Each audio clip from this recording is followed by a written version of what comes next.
मैं बात कर रहा हूं कि जो शब्द गढ़े जाते हैं या किसी व्यक्ति के बारे में कहा जाता है, वो चीज़ दरअसल क्या होती है, वो एक प्रतीक होता है, बिंब होता है, जिसके माध्यम से हम धर्म को समझाने की क्या करते हैं, कोशिश करते हैं। तो मैं यहाँ बताने यह चाह रहा था कि जरा इसका स्पिरिचुअल पार्ट देखिए रामचरितमानस का, जो एक नौकरशाह जैसा या कोई राजनीतिज्ञ क्या सीख सकता है। राम जो हैं वो ज्ञान के प्रतीक, सिंबल ऑफ नॉलेज, और इस ज्ञान के साथ लक्ष्मण है। लक्ष्मण किसका है? वैराग्य का प्रतीक। राग का विलोम क्या है? वैराग्य। राग मतलब आसक्ति, कपड़ों में, महल में, पद में, प्रतिष्ठा में राग आसक्ति शो करता है। पर ज्ञान जब वैराग्य से जुड़ जाए, और ज्ञान भारत के किससे जुड़ जाए? प्रेम से जुड़ जाए। लक्ष्मण किसके प्रतीक हैं? वैराग्य के। जो आपका ज्ञान है वो वैराग्य से लक्ष्मण के रूप में जुड़ता है, भरत के प्रेम से जुड़ता है, और शत्रुघ्न यानी शत्रु का हनन करने वाला। और जब प्रेममय आदमी ज्ञान के आधार पर शत्रु हनन करता है तो वहां रिवेंज नहीं है, बदला नहीं है, धर्म का युद्ध है। जो व्यवस्था के दुश्मन है उनसे तो बदला लेना है, पर अपने लिए किसी का बदला नहीं लेना। तो ज्ञान जब वैराग्य, प्रेम और शत्रुहनन से जुड़ जाए तो यही परंपरा विकसित होती है न्याय, और इसी को हम लोग क्या कहते हैं? राम राज। ये व्यवस्था जो बनेगी वो व्यवस्था कौन सी बनेगी? राम राज। पर न्याय को इंप्लीमेंट करने के लिए आपको जरूरत होती है शक्ति की। बिना शक्ति के तो न्याय भी संभव नहीं है। तो शक्ति किसकी प्रतीक है हमारे यहां? सीता। शिव पार्वती की कहानी कि शिव क्या है? पुरुष हैं, और पार्वती क्या है? शक्ति है। तो सीता किसकी प्रतीक है? शक्ति। तो न्याय शक्ति को चाहता है जिससे कि वो राम राज्य को क्या कर पाए? स्थापित कर। उधर रावण देखिए, रावण के पास भी ज्ञान है। आपने सुना होगा वेदों का ज्ञाता है, शिव के लिए श्लोक लिखा, वीणा बजाता है, ज्ञानी ये भी। पर ये ज्ञानी का सबसे प्रिय कौन है? मेघनाद।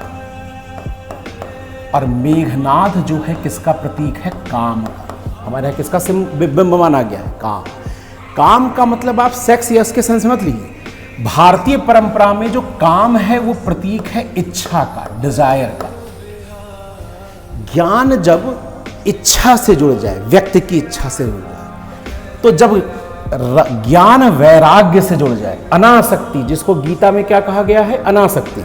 तो ज्ञान जब वैराग्य से जुड़ता है, ज्ञान जब प्रेम से जुड़ता है, तो यहां पर जो ज्ञान की परंपरा है वो काम करती है परमार्थ की। परमार्थ क्या है? वही दैहिक दैविक भौतिक तापा राम राज नहीं कहूँगा। ये राम राज्य के लिए काम करेगी। पर जब ज्ञान किससे जुड़ जाए? इच्छा से। सुनते होगे ना, सिविल सर्वेंट सेलेक्ट होते हैं, पेपर 4 में बहुत नंबर पाते हैं, पर वही पेपर 4 वाले नंबर पाके इथिक्स पढ़ने के बाद जाके कैसे भ्रष्टाचार फैलाया जाए उसके लिए क्या करते हैं? प्रयास करते हैं। उन्हें ज्ञान है, उन्हें पता है कि नैतिकता क्या है, उन्हें पता है कि समाज में भ्रष्टाचार एक कोढ़ की तरह है। इतना पढ़ने के बावजूद भी क्या है, वो क्यों काम करते हैं? क्योंकि इच्छा से, अपनी इच्छाओं से क्या है? प्रेरित हैं। तो जब ज्ञान इच्छा से जुड़ जाए, ज्ञान कुंभकर्ण के बल से जुड़ जाए, कुंभकर्ण किसका प्रतीक है? बल का और आलस्य का। बल से जुड़ जाए तो यहां परमार्थ नहीं, क्या हो जाता है? स्वार्थ। यहां राम राज्य है और यहां कहते हैं रावण राज्य। और अगर आज की राजनीति में कोई स्वीकार करेगा, कहने को सब कहते हैं राम राज्य, वो करें या ना करें वो अलग बात है। तो जरा देखिए, रावण राज्य हो या राम राज्य हो, दोनों चाहते हैं सीता को। पर जो शक्ति है वो स्वाभाविक, स्वयं वर, जब वो वर चुनती है तो हमेशा किसकी तरफ झुकी रहती है? न्याय की, अपना वर। ये रावण भी चाहता है, याद रखिएगा। जो स्वार्थ है और जब ये बल है, काम है, तो रावण बनता है प्रतीक किसका? अहंकार का। तो जरा ध्यान दीजिए, राम न्याय के सिंबल है, इसलिए जब हनुमान कहते हैं सीना चीर के, तो कहते हैं बल है, हनुमान बल के प्रतीक है। पर वो बल किससे जुड़ा हुआ है? उनके सीने में कौन है? न्याय। पर रावण किसका प्रतीक है? अहंकार का, ईगो का। और ईगो किससे जुड़ा हुआ है? किससे जुड़ा हुआ है? स्वार्थ। तो ईगो के लिए अहंकार भी किसकी खोज में रहता है? हमेशा किसकी खोज में रहता है? शक्ति। तो जब स्वयंवर करना होगा शक्ति को, तो वो न्याय के साथ जाना चाहती है। पर रावण जब नहीं, अहंकार को किसी भी तरीके से शक्ति की जरूरत है। कोई भी राजनीतिज्ञ हो, अहंकारी हो, आज का हो या पहले का हो, वो हिटलर हो या कोई हो, हर अहंकारी शासक को किसकी जरूरत है? शक्ति की। और फिर वो शक्ति के अपहरण करने के लिए भी क्या है? तैयार है। बिना शक्ति के तो रह ही नहीं सकता ना, तो उसे अपहरण तो करना ही करना है। और जब अपहरण करना है तो अंतिम में न्याय और ईगो की, न्याय परमार्थ की और किसकी लड़ाई होगी? स्वार्थ। तो जिस रामायण की कहानी आप सुनते हैं, जिस राम राज की संकल्पना आप सुनते हैं, वो कहानी क्या है? राम और रावण का जो युद्ध है वो क्या है? न्याय का युद्ध है अहंकार से, प्रेम का, वैराग्य का युद्ध है अंधकार से। और याद रखिएगा, वैराग्य आसक्ति का विरोधी है, इसीलिए वो शक्ति की लक्ष्मण रेखा को खींच देता है। शक्ति को, पावर को अगर मर्यादा में नहीं रखोगे तो शक्ति क्या हो जाएगी? निरंकुशता में बदल जाएगी। तो शक्ति हिटलर को भी मिली और शक्ति गांधी को भी मिली।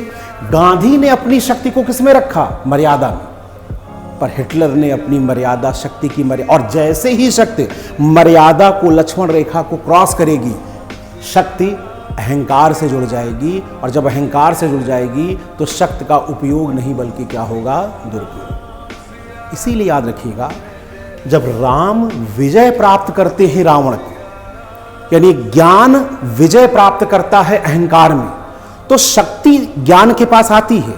शक्ति के मन में संदेह नहीं है, ज्ञान के मन में संदेह है, न्याय के मन में संदेह है। वो सीता को अग्नि में, व्यक्ति को नहीं जलाना चाहते हैं। वो कहते हैं शक्ति पर छाया किसकी पड़ी थी? अहंकार की। शक्ति पर छाया किसकी पड़ी थी? रावण राज की। शक्ति पर छाया किसकी पड़ी थी? इच्छा की। तो वो शक्ति अपना अग्नि परीक्षण करती है और बताती है कि नहीं, हम रहे जरूर उनके साथ है पर जुड़े नहीं कभी। हमारा स्वाभाविक वर जो है वो कौन है? न्याय है। इसलिए हमें अपने जीवन में, जब आप IAS ऑफिसर बनेंगे तो राम राज की संकल्पना को ही क्या करना है? लागू करना है।